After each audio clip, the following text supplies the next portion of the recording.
Uhuru brothers and sisters, I want to welcome you to Congo, to Uhuru Congo, and we intend for this to be a YouTube channel, and YouTube sort of blocked us this time out of the gate, but we expect to resolve that contradiction soon and expect that you'll be able to see us on a regular basis using that channel on YouTube. If not, we just have to find another way to communicate, but we know it's extremely important to be talking to each other now about what's transpiring in the Congo. It's important to talk to each other about what's happening in Africa in general, in the African world. It's important for us to remove all of these borders that have been used to separate African people from each other. And we have a situation where Africa is assaulted, millions and scores and hundreds of millions of African people kidnapped and dispersed forcibly around the globe. That resulted in my being here in St. Petersburg, Florida, USA right now, and others of us being around the world. And then the same imperial power that attacked Africa resulted in also dividing Africa and African people up. All of this has contributed to a real fracturing of our consciousness as one people. We have been divided and false national consciousness imposed on us so that we are not Africans, but we are Nigerians, or we are Jamaicans, or we are Black Brits, and any other number of names that have been imposed on us, so that we lose sight of who we are and what our mission has to be. And of course, what our mission has to be is to re-win our liberation as a people. There is not going to be a Jamaica liberation that results in freedom for African people. There is not going to be a Ghana liberation, a Congo liberation, or a Black Brit or so-called African American liberation. The fact is that we're part of the same movement. We are aware of that. We are conscious of that. That's where the African People's Socialist Party, and which is a part of the African Socialist International, understands quite clearly.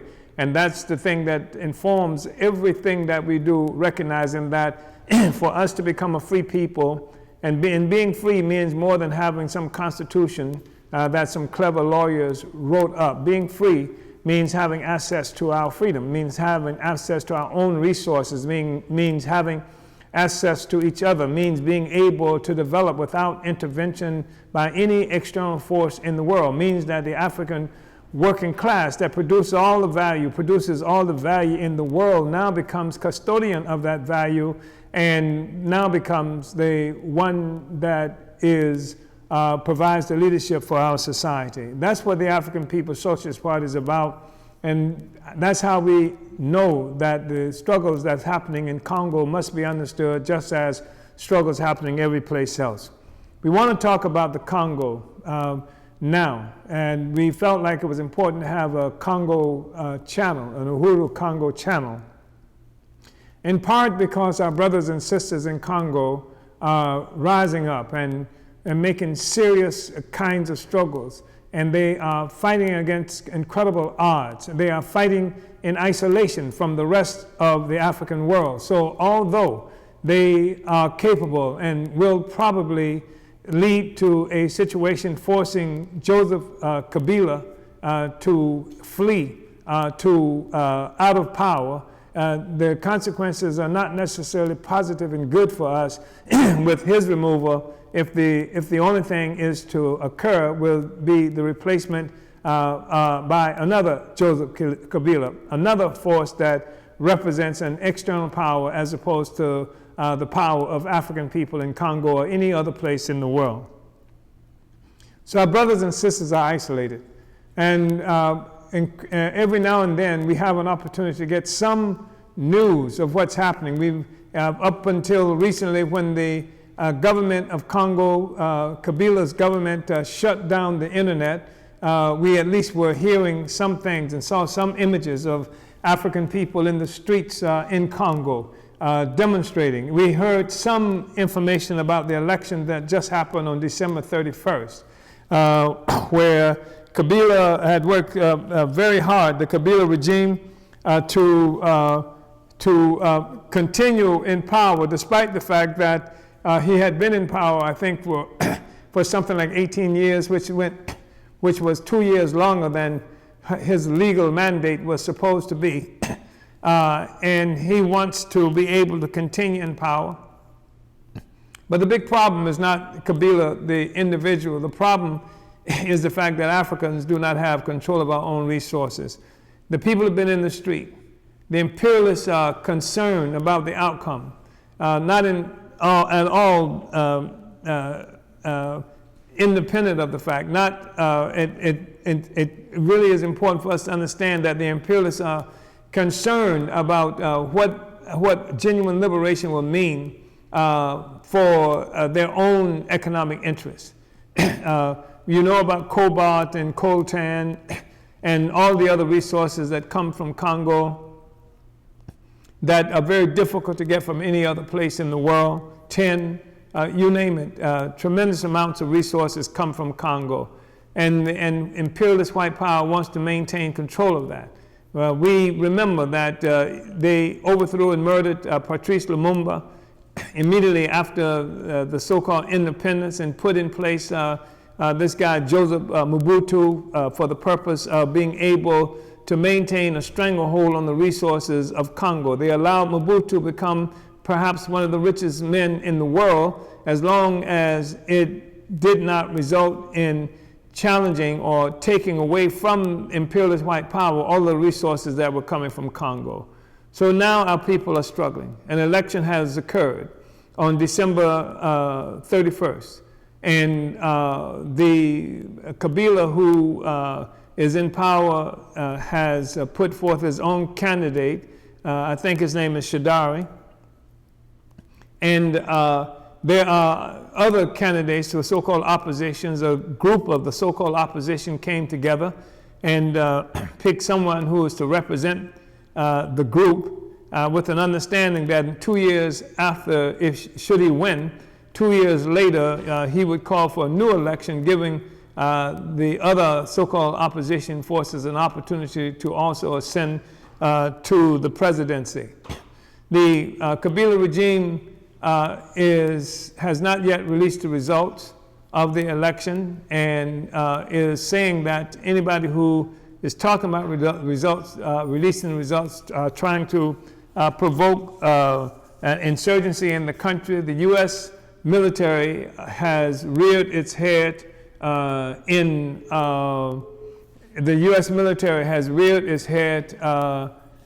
Gabon with the stated intent of going into Congo to protect white people should the occasion call for it. So it's a critical moment now, and I think it's important for us to talk about Congo and how we should be moving forward. I wanted to ask Comrade Louise Kinshasa, who is the Secretary General of the African Socialist International, who was born in Congo, who has lived for a while in England, who has traversed Africa and Europe, building the African Socialist International, bringing African people into the African People's Socialist Party, wherever they are located. I want to ask Comrade Louise Kinshasa to go ahead and give us, first of all, an understanding of what's happening right now in Congo. And then beyond that, we want to talk some about the history of the struggle and resistance in Congo, so that we can have a better grip on that. And then what we intend to do following this is, at least on a weekly basis, having a discussion between, led by Comrade Louise Kinshasa, that I will participate in, so that we can end the isolation of our brothers and sisters in Congo and see what kind of support we can muster from the international African community to support the struggle that's happening there, and to bring that struggle into the arena of a global African revolutionary project. Uhuru, Comrade Louise. Uhuru, thank you so much for initiating this new channel, and for having me here also on the program. Basically, right now is a situation of serious crisis. They call it electoral crisis, but it's in reality imperialist crisis. The elections took place on the 30th of December. That was, I think, Sunday was. And the government's supposed to announce the results today. Today is 6th of January. But just last night, they announced another delay. They are unable to announce the results today. Worse than that, they don't know. They didn't give us any dates. They just say, sometimes next week we will be able to announce the result. So nobody knows when the result will come out. And what's also adds to the crisis is that in 2011 and in 2006, we know or we believe, and based on all the matches say after they casted the votes, Joseph Kabila did not win the elections, on both cases, 2011 and 2006. But the difference with now is that the rejection of Kabila regime is intense, really intense. You can't find anybody who can tell you they want Kabila's successor to continue Kabila's rule. You just can't see anybody. And all the images coming from Congo of the Shadari, who is the hand-picked successor of Kabila, all of these organizations were very small, and on many occasions, the same people who came to see him, because when you go to political rally, you guaranteed to have some money and drink and t-shirts and food. They will boo him. These are the people who came to see him, but they will boo him as well. It was embarrassing most of the time that even the state radio and television didn't want to show his images, which is a contradiction, because you are in elections, you want to see him home, and that's how bad his candidacy was. So just totally rejected. And also on top of that, we'll also have added another dimension to the crisis. This time, the Catholic Church, which is next to the army, is the largest national organization. So you have basically the army, which is national, everywhere, and the Catholic Church is well organized everywhere throughout the country. So the Catholic Church, its main leaders, three in particular, in succession, they announced to the world that we know who won this election, and we want you, the government, institution is called Senate, Electoral Commission, to announce the result that is consistent with the popular vote. And the imperialist media and all the media across Africa and everyone has repeated that. That basically we know who won. So Kabila has to say who won, but he has to be consistent. It was we have. This is what Catholic Church said that. Catholic Church was able to have its own witnesses and observers throughout Congo. So they compiled, I think, a third of the vote, and from that sample, they can see there is no doubt who is the clear winner. And worse than that, they say the candidate of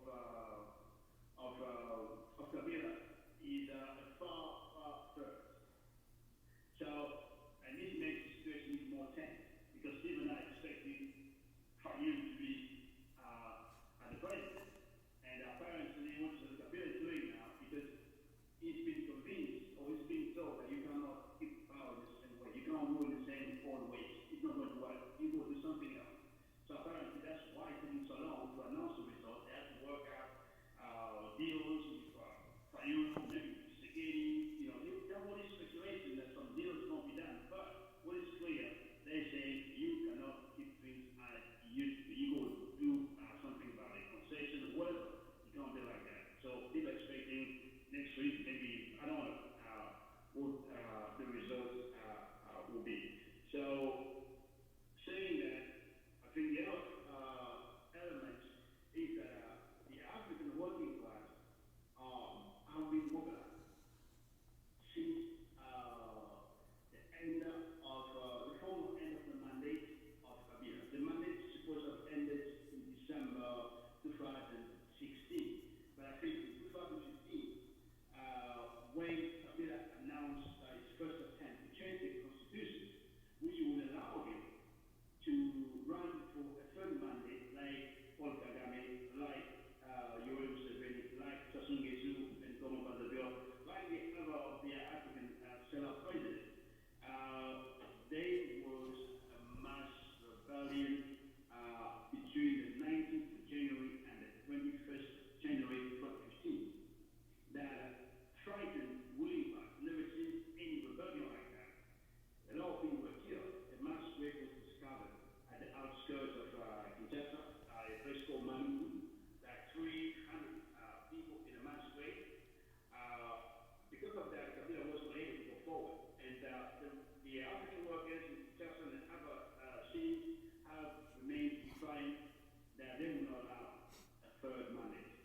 And the problem is those youngsters don't have the benefit of a revolutionary party. They don't have the benefit of African internationalism, basically. They are out of the list with various elements of African people bourgeoisie. That's basically what is saving the economy. But the willingness of the people to fight is obvious in all videos. What they say, responding straight when they call to demonstrating things like that. That this is something, it's good for us, for all Africans to know the willingness to fight is there. Nobody can say people are afraid, people don't want to go forward. And when I say that about African people, what we've seen the masses, willingness to fight is obvious. So that's what basically I can say that's what's happening now. So you have basically the willingness of people to fight. You have the people in a Catholic church, which is fighting for another neo-colonial solution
But what about the Catholic Church? I mean, here you have the Catholic Church.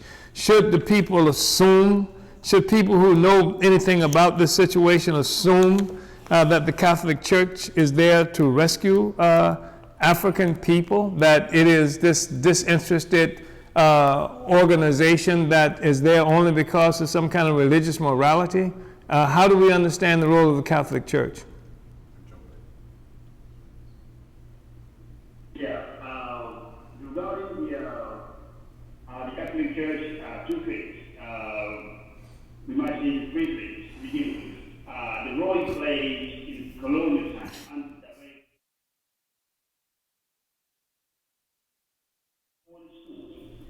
it was Catholic Church that basically drove the attack on African culture, on African identity. Today, someone can say a Christian. Was a Christian, that's the work of the Catholic Church.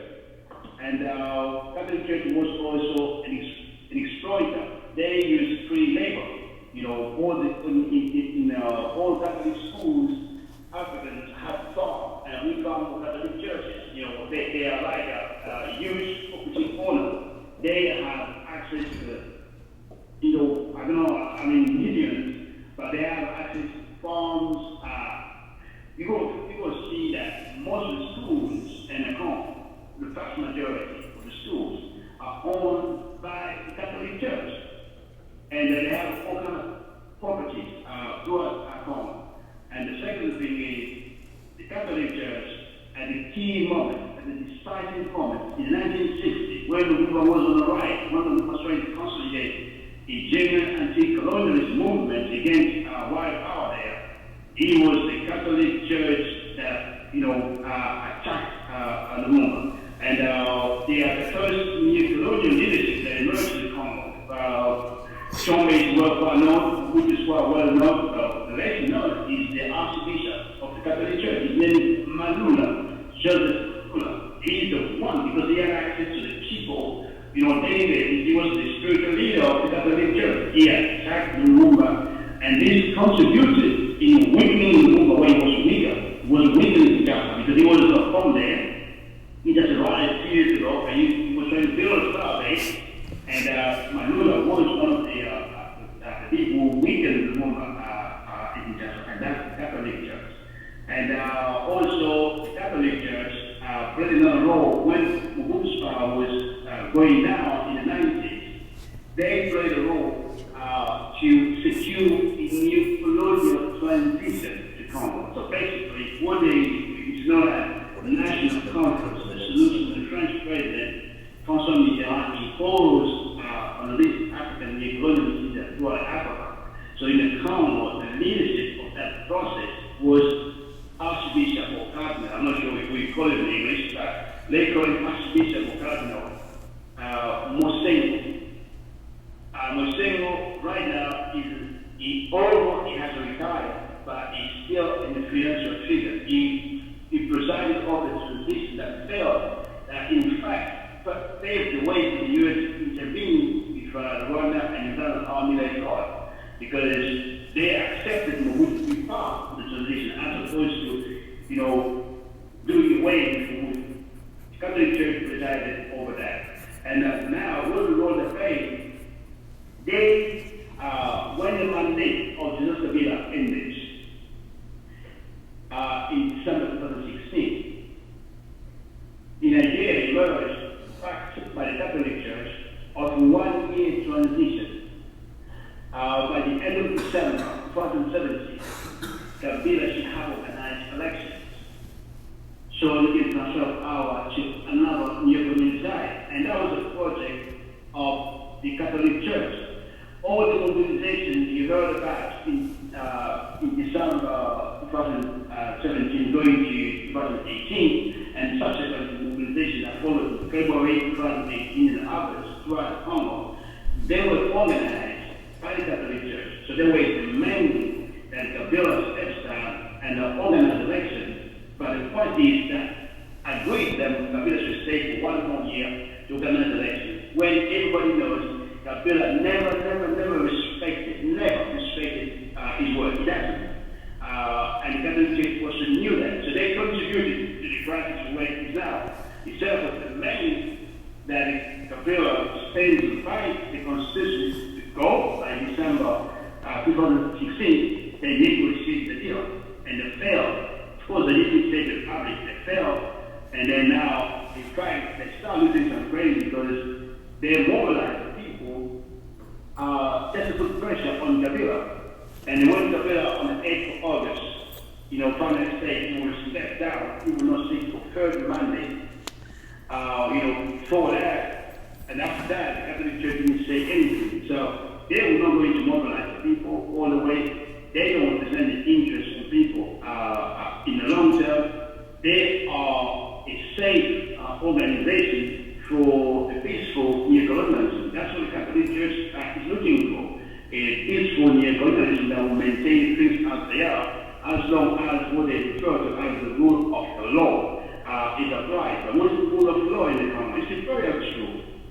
It's first rule with the resistance of the people.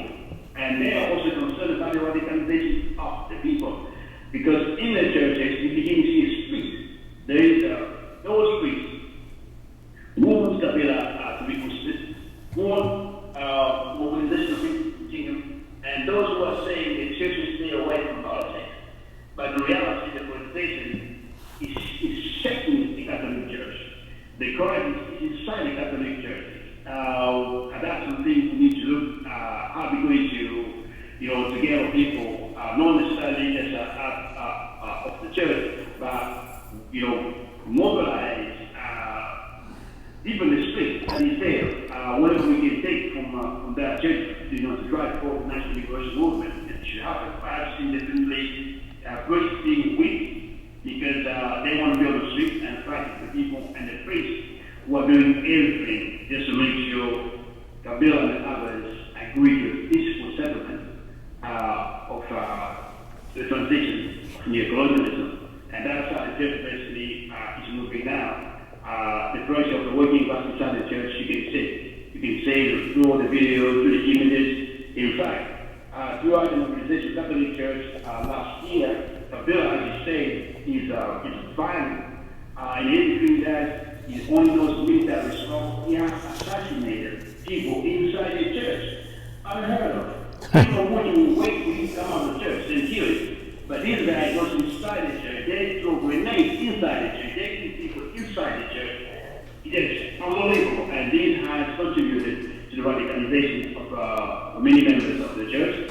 And I might end by saying that the leadership on, let's say, middle-rank leadership of the church in the Kivu region, the eastern Congo, because that's where the violence really started in 1997 when the troops from Rwanda and Uganda came into Congo. Over there has been already what you might consider a split inside the church, where the priests over there, they openly criticize the government, openly criticize Rwandan and Burundi government, openly criticize imperialism, and many leaders in the church they have been assassinated. Some assassinated by poison, and you never heard of the Catholic Church, remembering those guys, assuming the sacrifice those guys have done. They just keep it quiet. When in reality, those priests have been citing the people for a while. It's only now, that the leadership of the church is trying to do something to pretend they are in line with the aspirations and demands of the people. That's where we are. Uhuru, that's extraordinarily helpful. Look, let's see the people in motion. I think we have a 3-minute video, and let's go ahead and show this video of the people in the stadium. Is this before or after the election? Do we know? Before the election. Okay, let's show that, and then you can talk to us. Tell us what we looked at. Yeah. Yes, at the end of the video.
All right.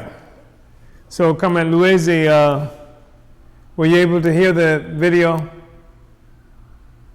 I watched the video and I have it in front of me here. Let's replay it quickly. Yeah.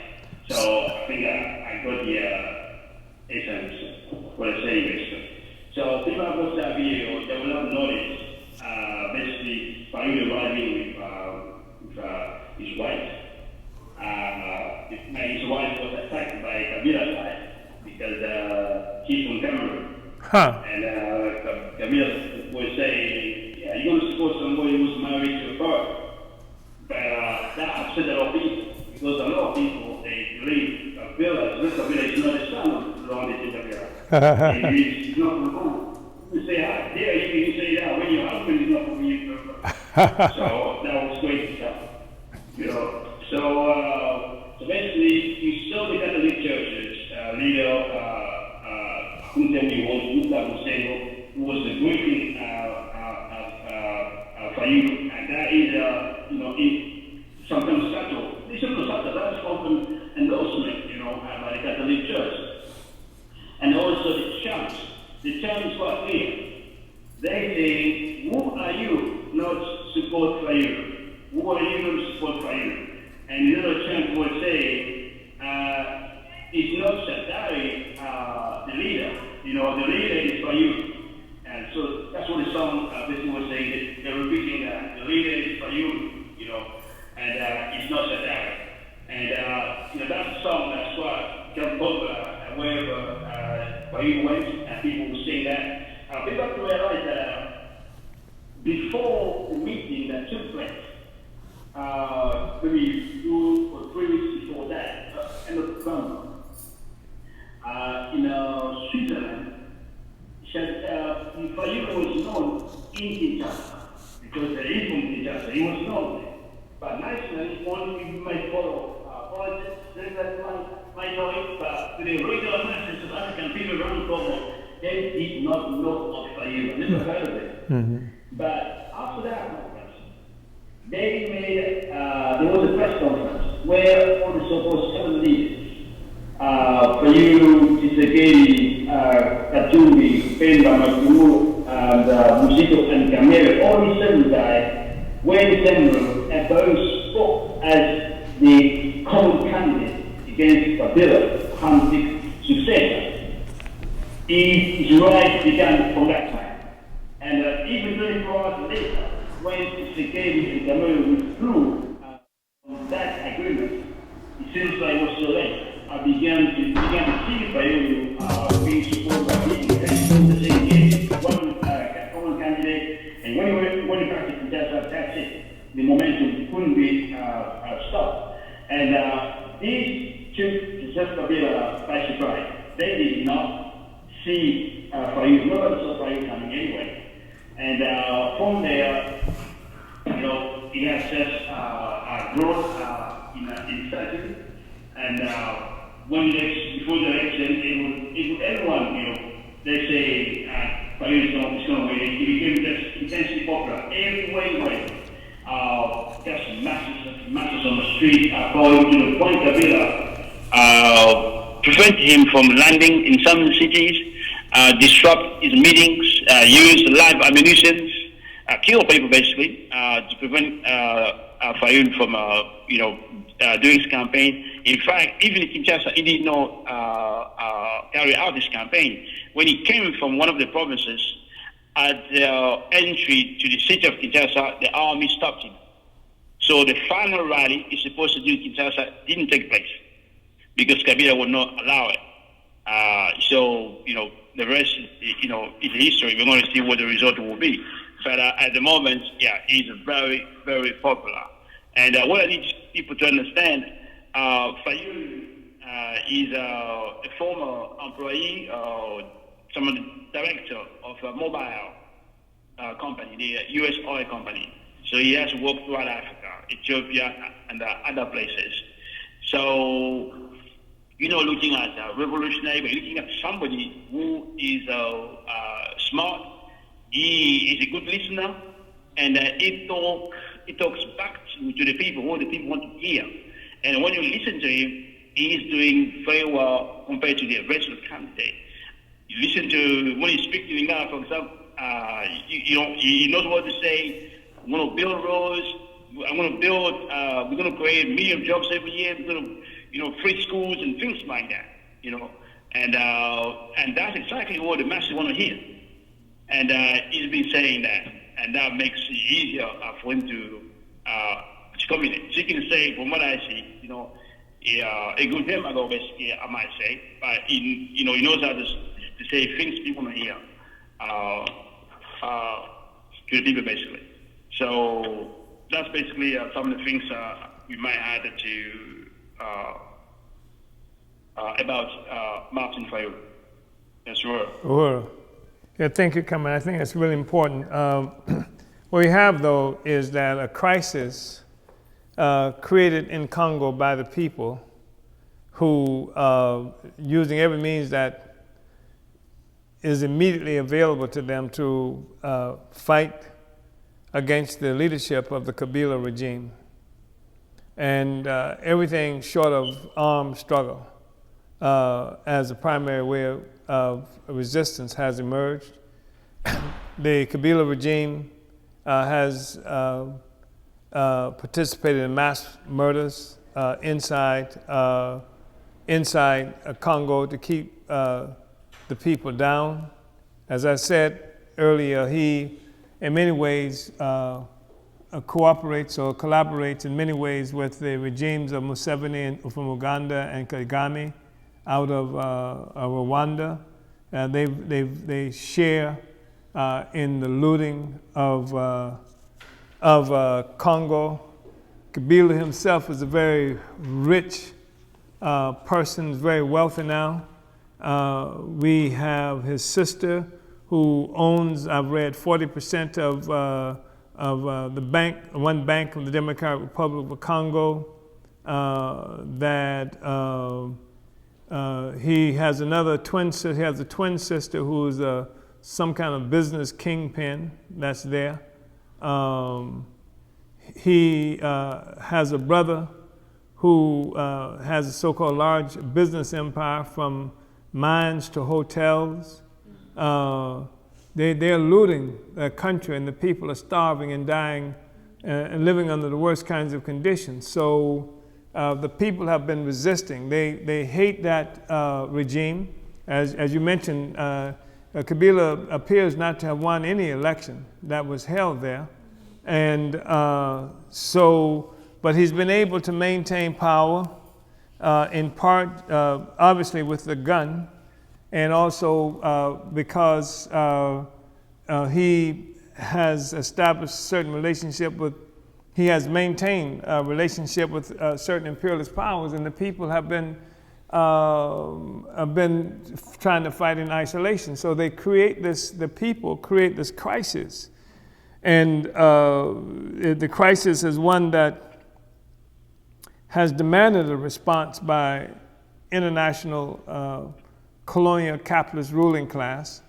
And they are in motion using everything at their disposal.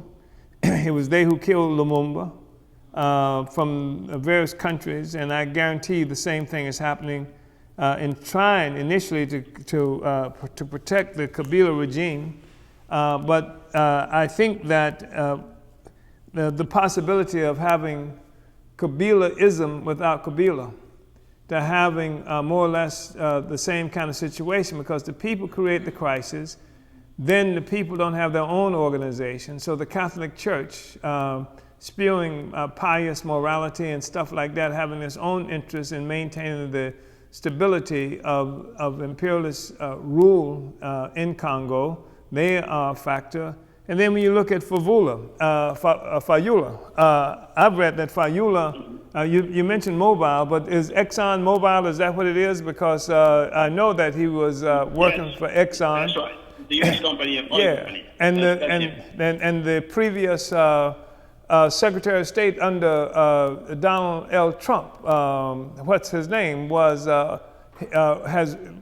he ran Exxon. He was the one who ran Exxon. So you got this Exxon guy who appears to have won this election, and he also is some other kind of big-time business guy. And he has already made an arrangement, from what I read. Perhaps I saw something that you sent out, where I saw him being interviewed, and it was revealed that he has made an agreement with two of the other so-called opposition persons, that they backed him with an understanding that after 2 years that he would call another election, so everybody would have an opportunity, other opportunists, other neo-colonialists would have an opportunity to loot the country equally. So now the people are left with Fayulu, the Catholic Church, and Trump. The U.S. government has sent troops to Gabon, threatening to intervene, if necessary, to protect white people or so-called American lives. It's the same line that was used when they attacked Congo to protect the white missionaries and things like that in 1960, 61, something to that effect. And the people now cheering and turned out to vote in huge numbers. I saw the videos, I saw the pictures of the people, thousands of people coming out to participate in this election, but they don't have a candidate. The people do not have a candidate. Who is Fayulu? And I'm turning this over to you, Comrade Luezi. Yes, sir. Uhuru. Yes. Yeah, as you rightly said, Fayulu is the front of an alliance called Lamuka. Lamuka is Lingala words to mean wake up. And that's the alliance created out of that conference that took place in Switzerland, a conference that was run and led by a British guy called Alan Doss. Wait a minute, who also was at one point the leader. Wait a minute. Where did the conference happen? In Switzerland. Wait a minute. In Geneva. Wait a minute. Switzerland. Wait a minute. The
not your property, but he made his money by selling the national asset in Katanga. So that's where he made his money. And he was with Kabila all the time. It's only when it became clear that Kabila would run for a further mandate that he split from Kabila.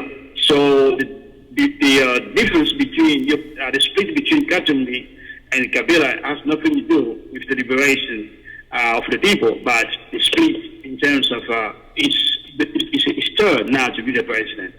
So that's Katumbi. And secondly, Bemba. Jean-Pierre Bemba was the runner-up to the 2006 election. He won the elections, but the U.S. and the Belgian white power basically told him to accept defeat. And they exiled him to Belgium. And in Belgium, the Belgian locked him up, took him to ICC, the International Criminal Court, and they opened that charge of a genocide in Central Africa Republic, genocide committed by its troops, they said. So they locked him up for 10 years, only released him just weeks before the election, so he can come and run for elections. But Kabila did not validate his candidacy because they said he had a criminal record because he was charged for corruption in ITC. So that's another charge next to the crime, next to the whole crime that ICC put on him. They had another crime that he brought witnesses to the court to lie to the court. So that was another charge. So they used that to not validate his candidacy. And we have Matungulu. Matungulu is an IMF director. His career is based on working for the IMF. So that makes it three. And the fourth person is Musito. Musito has been the prime minister of Joseph Kabila. And it's just mind-blowing. That's just to have Musito in your group, in your camp. So that's Musito. What did he say? Kamere was the president of the National Assembly of the Joseph Kabila government. And he's the man who wrote a book in 2001. Basically, 2006. He campaigned for Joseph Kabila to be president. He wrote a book, Why I Have Chosen Joseph Kabila as my president, something like that. So, and in 2011, people said, let's have one candidate against Joseph Kabila.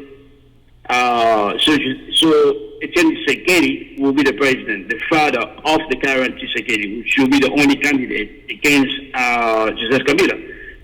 Kamere refused, so he ran his own candidacy, so giving us something like three candidates. And the people just say Kabila stayed in power because Kamere ran his own.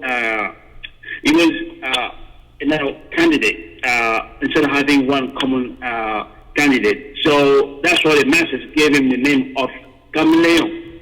Chameleon, the one who always changes color. So that's Kamere. Did I forget somebody? I think that's all the candidates. So these are the seven candidates. So you can see all the seven candidates are really neo-colonialists who have a track record. They have proven loyal servants of imperialism. Yeah. And these are the people who make up Lamuka, the leadership of Lamuka. So based on that, people shouldn't expect anything from Lamuka. You know, if they come to power, yes, it will be a new government, but it will be imperialism as usual. You know, so that's basically to say who Martin Fayulu is. He doesn't have, he didn't have a national organization. So now he's known throughout Congo. That might change for him, but he was somebody that everybody in that coalition saw as a small force, as a small entity. So maybe that's why they picked him up, so they can be able to influence him all along the way. But they didn't foresee that it will probably become so popular. I don't think they saw that. And that has been really a surprise in this process, that somebody can grow so fast that it's just unbelievable. But it does not mean the masses will be loyal to Fayulu based on what he will do. The masses have gone for Fayulu because there is no alternative. Exactly. Anybody who can win, anybody who is perceived as a potential winner, people will go for him. And, and that's the case. He never took post in Kabila government, and that played in his favor. He has never been in that government, definitely. And he has been also an activist in terms of a demonstration. He was always there in those demonstrations against the government. And at one point, he was beaten up. His face was swollen terribly, things like that. I think these all sides contribute. You begin, to see him as somebody who has been there fighting for what they refer to as democracy in the Congo, and all this played in his favor. But we know better. We ask internationalists. We don't believe people what they say, but who they are, what they do, what's the history, what was the development, what process took them to where they are, and what is their class outlook, what is the worldview. So when you look at all these, Bemba, Katumbi, and Bemba was the man that Museveni used to carry out the counter-insurgency war against Laurent Desire Kabila in the Congo. We talk about Joseph Kabila being violent. In fact, we should go back to the arrival of Museveni to power in January 1986. That's how Museveni came to power. And Museveni came to power with the support of Mobutu, the British, the US, and all that.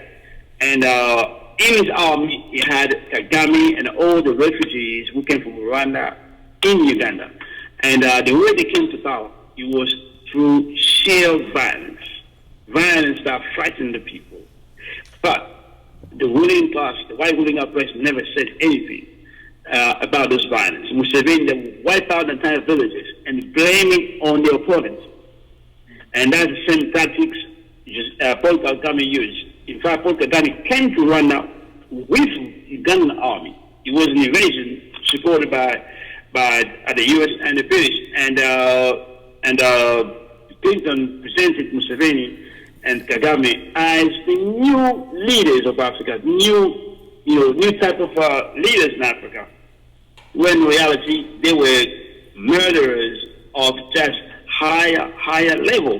And all the massacres that occurred in Rwanda, we only saw the end of it for propaganda reasons, so they can justify why Kagame has to be in power. But they didn't tell us that most of the massacre occurred under the hands of Paul Kagame himself, and there are evidence that he was the one who triggered the genocide by shooting down the planes that was carrying these two Hutu presidents. And when it came to Congo, which was the final objective, basically, that the United States wanted to control the whole area, what they call the Great Lac region, get put the French out, the Belgians out, and things like that. That was just true, absolute violence with, as we know, 1 million killed in Rwanda, 6 million killed in the Congo, and the press has been quiet on that. That's how Museveni, Kagame, and Kabila have been in power, because there is no, they have not been exposed for all the crimes against humanity they've committed in Africa, because they are the new type of neocolonialists. If I might say one more thing, is that what they decided to do in the Congo, to understand what's going on now, in U.S. imperialism, they made the decision that Congo should be run from Rwanda and Uganda. That's the strategy that put in place. So the overthrow of Mobutu followed that line, and that's why the question of the struggle for national liberation in the Congo is directly linked to the national liberation struggle in Rwanda, in Uganda, more than anywhere else you can say in Africa, because right now, as we're talking, in the army of Congo, you have something like 400 high officers from the Rwandan army. You have 40,000 troops from Rwanda in the Congo. And you have proxy groups controlled by the Ugandan army in the eastern of Congo. You have, of course, MONUSCO, the UN army, with some 33,000 troops, who does not engage Uganda or Rwandan army or anything else that might disrupt what they consider as the status quo. And this explains basically the level of violence, because people are there, they act as mercenaries, and they follow orders that have to be executed. When they say you're going to clear this village, you want a soldier, you have to clear that village. If you don't, you'll be killed. We have, testimonies like that, middle rank officers saying they can't stop killing. If they do stop killing, they will be killed instead. And that explains, the massive rapes, the massive killings, and the things like that, and the nature of Kabila's government. The readiness to kill. Peaceful protests, they will attack it with, live ammunition. Even the cameras are there, they don't care, because they know white imperialism will not do a propaganda against them as they will do against Bashar Assad, or they will do against Iran or against Venezuela. They will not do that, and they know it. Museveni knows it. Joseph Kabila knows that. Paul Kagame knows that too. They have the backing of the white race, and therefore that impunity, they can do anything they want to do, and they have raised the level of violence in Africa I've never seen since the time of Leopold II or something like that. Yes, sir. Well, I want to thank you, Comrade Luwezi. It's a very important discussion that we're having, and obviously the missing ingredient in this entire process is the African People's Socialist Party. That's right. The people don't have their own organization, and of course it's disturbing to see that the only alternative that the people have that's offered to them is through this Fayulu, who is clearly an employee of the U.S. energy major corporations, and that he's in bed.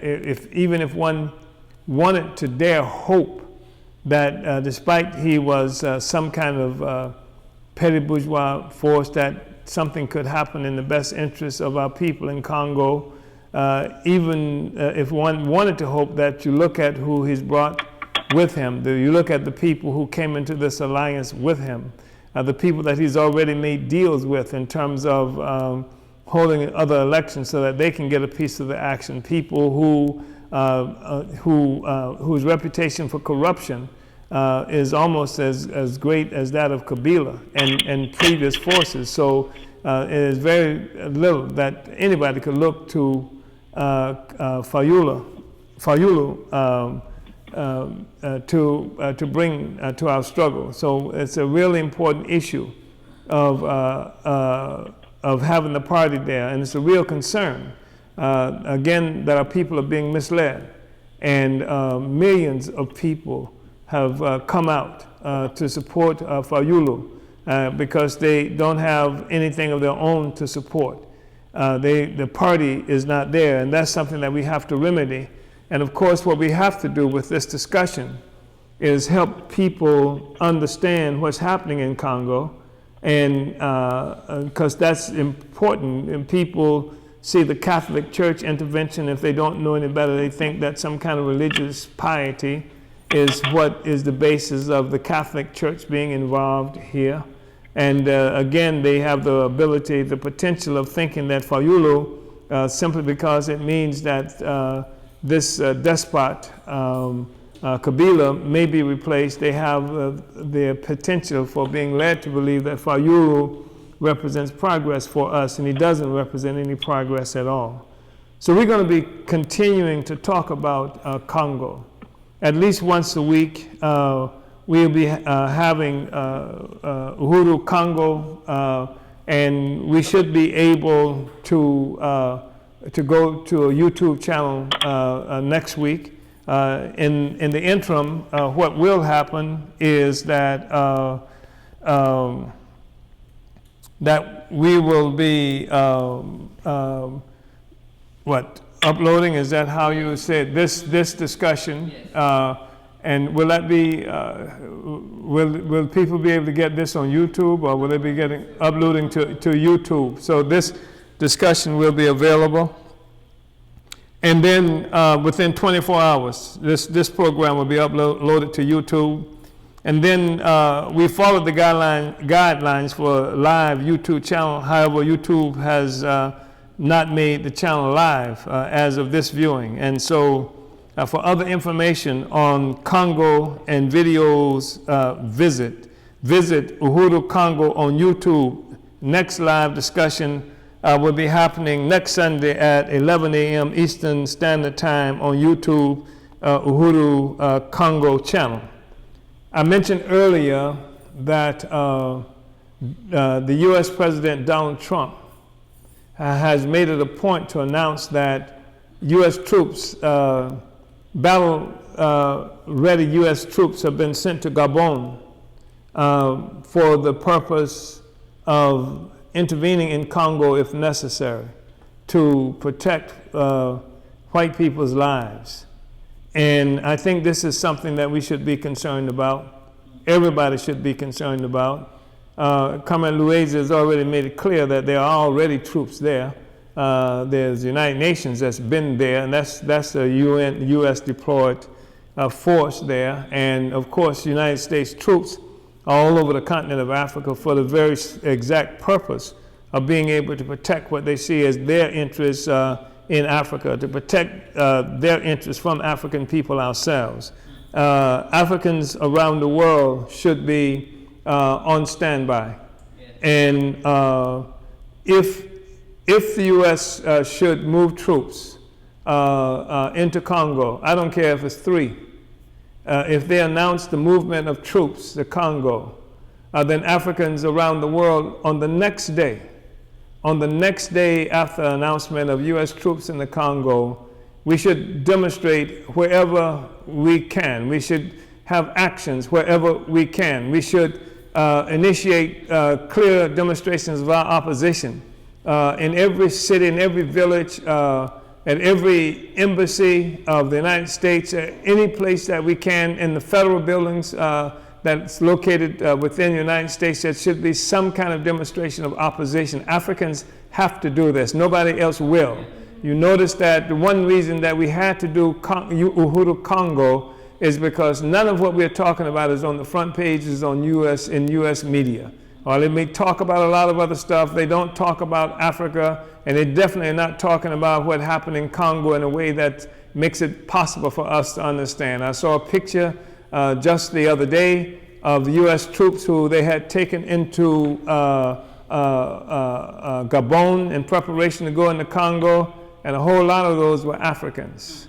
And we have a responsibility, African people, to actually win those African troops to desert, to betray any orders that they are given, and to remember that the real struggle for African liberation is not on the side of the United States, but we need those troops, we need African troops fighting for us in Houston, Texas, where they're killing 7-year-old girls, and in St. Petersburg, Florida, where white men are snatching young African women across counters and doing terrible things to them. We need those African troops to fight on the side of our people in Congo and not for our enemies against our people in Congo. So at minimum, what we need to do on the day after any announcement of U.S. Troop involvement, troop intervention in Congo, we should do whatever actions we are able to do, wherever we're located, any place on the planet Earth. And that should be whether it's in occupied Tanzania or South Africa, or whether it's in Tanzania or Nairobi, or whether it's in Kingston, or whether it is in Houston, Texas, or any place possible, we should respond to that. It should become clear that they cannot attack Africa and African people without some kind of response from Africans, depending on our capabilities wherever we're located in the world. Even if it's only one person with one sign that's marching up and down in front of a federal building in Idaho. But the point of U.S., we have to demonstrate our outrage and opposition, and it helps other African people to understand that we are in this together and that our freedom is directly connected. It's one freedom.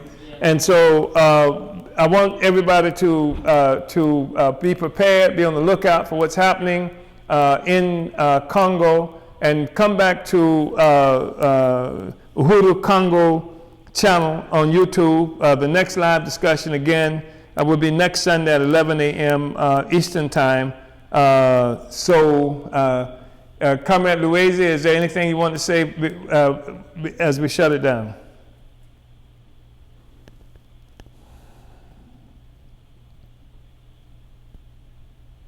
Are you there, Louise? Yes, well, I'm there. I was muted, so I was talking to myself. Okay, yeah. So, yeah, we'll be outside the Downing Street on the Tuesday at 5 p.m. It's going to be a brief demonstration. We say we will do that when you announce the result today, regardless if you the wins or not, so that we can advance the democratic aspiration of African people in the Congo there, because we already concluded whoever wins, it's going to be that petit bourgeoisie, and we want to advance the struggle. So it's going to be outside Downing Street at 5 p.m. This Tuesday. So we're working on a press release that should be ready, should go out later tonight. That's one. And the second thing, on the 17th of January, we'll be at 336 Brixton Road at 7 p.m. That will be the anniversary of the assassination of Patrice Lumumba and Maurice Paul and Joseph Okito. And we will be there doing a summation and we'll forward on that day. By the way, January, the 4th just gone, was the National Month Days in the Congo. The crisis we're looking at today, many do place the origin of it on the 4th of January 1959, when the Belgian colonial government gunned down, used to believe what I read, 200 people, but an historian just came out saying 500 people were gunned down on that day. And that was the beginning of the crisis for Belgian colonialism. They could not rule in the old ways. So January is quite significant in terms of resistance of Africans that part of the world. World Chairman. Uhuru, and I want to appreciate, that's January 17th, the celebration of the anniversary of the murder of Patrice Lumumba. And I think we should call on Africans everywhere to do something to celebrate his life and resistance, and call on Africans everywhere to live like Lumumba. Thank you, Comrade Louise. Thank you, brothers and sisters, for tuning in. And again, we'll be back again next Sunday at 11 a.m. Eastern Standard Time on Uhuru Congo YouTube channel. Uhuru. Thank you. Well, Chairman. Thank you.